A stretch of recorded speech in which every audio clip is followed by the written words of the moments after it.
Hi, and welcome to the Infrascale disaster recovery demo.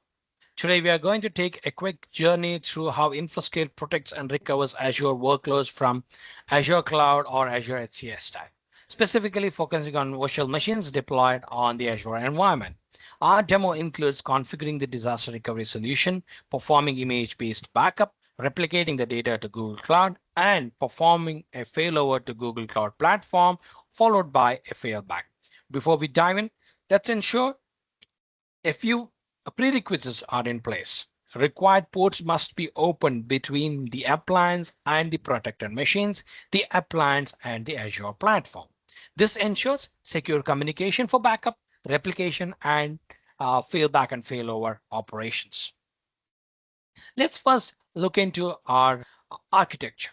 So as you see here, we have deployed the Infrascale appliance, which is connected or which is backing up the workloads which is deployed on Azure Cloud or Azure Stack HCI. Okay. Once that particular dashboard or the solution is deployed, then it is integrated to Infrascale centralized management dashboard, which provides an IT manager or IT management to access the appliance from the centralized dashboard, which also has the multi-factor authentication, gives you the first line of defense for the dashboard and for the data.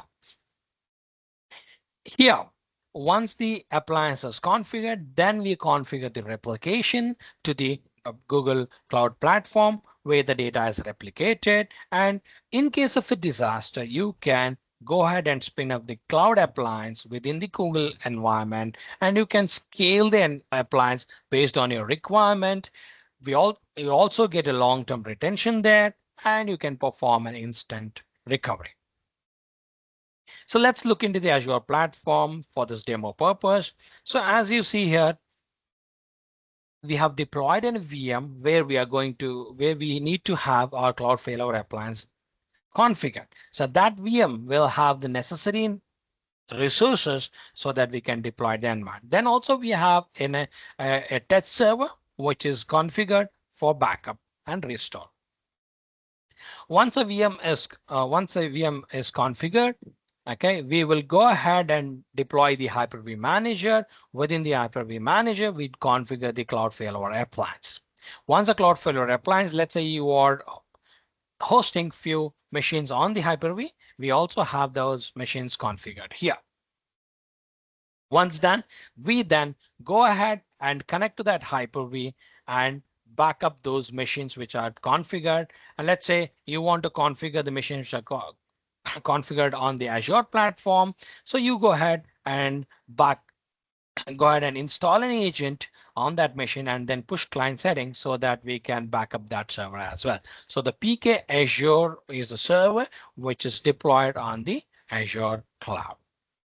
Once the configuration is completed, you can go ahead and manage the schedule for files and folder and disaster recovery, and also the retention for the files and folder, and also the retention for the images. You also can go ahead and configure the boot verification so that every snapshot which is backed up is verified, and it gives you a report whether the verification was successful or failed. So successful verification gives a peace of mind for an IT admin so that he's pretty sure if anything happens, he knows that there is a healthy snapshot for him to perform a failover. Once this configuration is done, we go to the replication tab where we'll go ahead and enable the replication for the Google Cloud. And once the replications are configured, the data will be replicated from the virtual appliance to the Google storage. In case of any particular disaster, you would be able to log into the Google Cloud environment through the centralized management dashboard, okay, where you'll go to the disaster recovery tab, click on hybrid cloud status. It will show your primary appliance and also it will show your disaster recovery appliance. So you need to start the appliance and then log into the appliance to perform the failover. Once you're logged into the appliance, go to the boot tab. You'll have all those machines which are configured for DR. You'll right click on boot, or let's say you want to boot 10 machines at a given point of time, or instantaneously, you'll right click and use the boot entire group. and you can start spinning up the server. So let me select one server here. I'm going to select the server, select the job, click on next, and I can go ahead and increase the decrease the resources based on the availability there. And I'll select the disaster recovery subnet, click on boot. That will immediately start spinning up the server on the DR environment. You can access the DR network through the agent-based VPN. We would have provided you the pre-shared key so that you can connect to your DR network to access the server. So let's say you were on the disaster recovery platform for a week. Okay, so there are a lot of data which has been changed. So we need to push those data back to the primary server. So how you can do that? You can go ahead and fail back the resources by first turning off the server, create a backup job. Once the backup job is created, you will have that job on the jobs tab. And then you go to the primary appliance and go to the cloud environment. You will have that job listed, which you need to pull it from the cloud. Or you can use the same job to perform browse and restore or boot the server.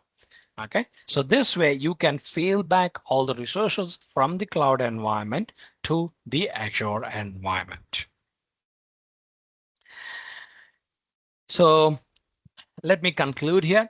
So in this demonstration, I did show how you deploy the Cloud Failover appliance, how the configuration is done for the virtual machines, where you can set the schedule and the retention, the replication configuration, how you can access the Google Cloud and perform a cloud boot, and how you can fail back.